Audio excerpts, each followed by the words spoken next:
महिसागर कोठंबा तालाब के कुएं के पास शौचालय निर्माण का ग्रामीणों ने किया विरोध। कहा, गंदे पानी से फैलेंगी बीमारियां। उच्च अधिकारियों को ज्ञापन देकर निर्माण कार्य तत्काल बंद कर अन्यत्र शौचालय बनाने की मांग। पेयजल समस्या का भी उठाया मुद्दा। महिसागर जिले के कोठंबा गांव में तालाब स्थित कुएं के समीप प्रस्तावित शौचालय निर्माण को लेकर ग्रामीणों में भारी रोष देखने को मिला। ग्रामीणों का कहना है कि यदि कुएं के पास शौचालय का निर्माण किया गया तो उससे निकलने वाला गंदा पानी पेयजल स्रोत को दूषित कर सकता है, जिससे आम जनता को गंभीर बीमारियों का सामना करना पड़ सकता है। इस गंभीर मुद्दे को लेकर एडवोकेट जशवंत कुमार उर्फ जशुभाई बारोट कोठंबा ने उच्च अधिकारियों के समक्ष लिखित प्रस्तुतिकरण कर तत्काल हस्तक्षेप की मांग की है। उनके साथ एडवोकेट हेमांग सोनी, पूर्व तालुका प्रमुख कालिदास पटेल, चिमनभाई पटेल सहित कई ग्रामीणों ने भी विरोध दर्ज कराया। ग्रामीणों ने मांग की है कि कुएं के पास प्रस्तावित शौचालय निर्माण कार्य को तुरंत बंद कर किसी अन्य उपयुक्त स्थान पर शौचालय बनाया जाए। साथ ही गांव में लंबे समय से बनी हुई पेयजल संकट की समस्या का भी तत्काल समाधान कर नियमित स्वच्छ पेयजल उपलब्ध कराया जाए।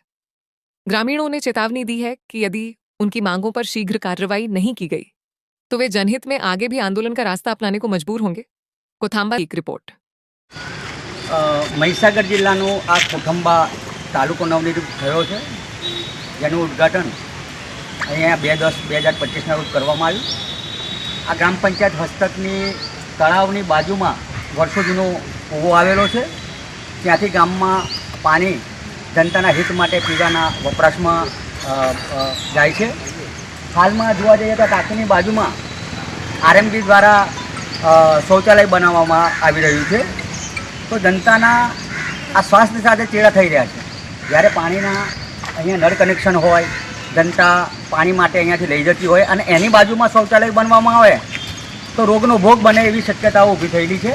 બીજું કે ગામમાં રોડ રસ્તા ગટર અને પાણીના પ્રશ્નો વિકટ છે।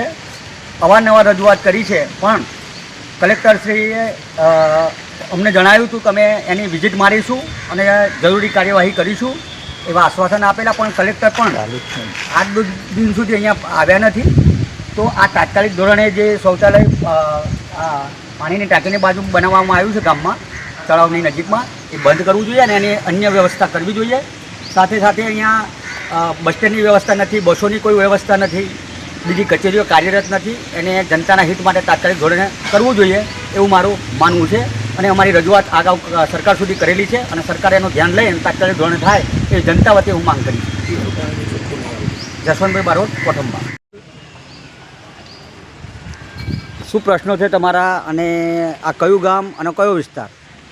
કોઠંબા ગામ, તાલુકો કોઠંબા, બજાર વિસ્તાર।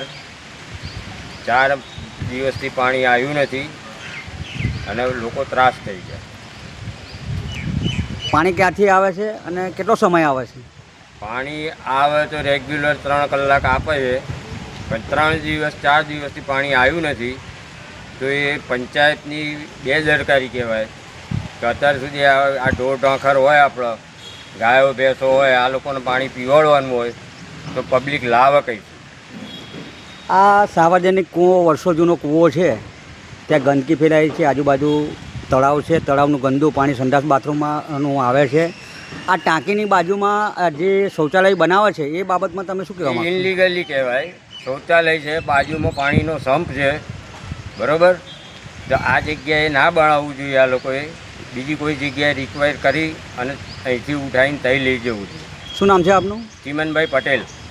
અને કોઠંબાના જે કંઈ પ્રાણ પ્રશ્નો હોય જનતા વતીથી એ વિશે આપ શું કહેવા માગો છો? 2/10/25ના રોજ કોઠંબા તાલુકો અલગ પાડવામાં આવ્યો છે। એની મંજૂરી વર્ષોથી માગણી હતી, એની મંજૂરી મળે મને એનું ઉદ્ઘાટન પણ થઈ ગયેલું છે। ઉદ્ઘાટન થયા પછી આજે 8 મહિના થયા છતાંય જિલ્લા કક્ષા તાલુકા કક્ષાની જે કંઈ કચેરીઓ આવી જોઈએ કચેરીઓનું હજુ કોઈ સ્થળાંતર થઈને એની એક્ટિવિટી ચાલુ થઈ નથી, જેનાથી પબ્લિકને ભારે હેરાનગતિ છે। આ તાલુકો જુદો પડવાથી સગવડો મળવી જોઈએ એની જગ્યાએ ઘણી બધી અગવડો ઊભી થઈ છે। બસ સ્ટેન્ડની, પોસ્ટ ઓફિસની અંદર રસ્તાઓ નથી, ગામની ગટરો વર્ષોથી 50 વર્ષથી ગટરો સાફ કરવામાં નથી આવી।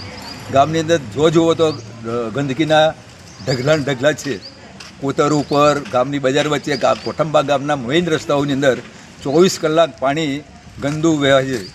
ગુણેલી રોડ ઉપર છેલ્લા 50 વર્ષથી અન્ય ખાનગી વ્યક્તિઓ પોતાના ઢોર ઢોખરના નવડાવા ધોવડાનું પાણી પણ 24 કલાક રોડ ઉપર છૂટું મૂકતા હોય છે. આ આરોગ્યની આટલી બધી સુવિધાઓ અને દવાખાના હોવા છતાંય કર્મચારીઓને કોઈ પડી નથી. ગ્રામ પંચાયતની સામાન્ય સભામાં પાંખી હાજરીથી જે કંઈ નિર્ણયો લેવાયા હોય એના કોઈ પત્ર વ્યવહાર પણ તાત્કાલિક થતા નથી. વર્ષો સુધી એને એક માગણીઓ આની યથાવત જ પડી છે. જો તાલુકા કક્ષાનો દરજ્જો મળે જ હોય તો અહીંયા તમામ કચેરીઓ તાલુકા કક્ષાની તમામ કચેરીઓ અહીંયા ઉપસ્થિત થઈ જવી જ જોઈએ. 8 મહિના 10 મહિના ભાડાના મકાનની અંદર પણ થવી જોઈએ. જમીન સંપાદનની કાર્યવાહી હજુ પણ એની શક્યતાઓ થઈ નથી કે ક્યાં હજુ સરકાર ક્યાં આગળ જમીન લે છે, લોકો ક્યાં આગળ એની સગવડો માગે છે. આ બધા બિલકુલ ધૂંધળું વાતાવરણ કોઠંબાની અંદર ઉપસ્થિત રહેલું છે.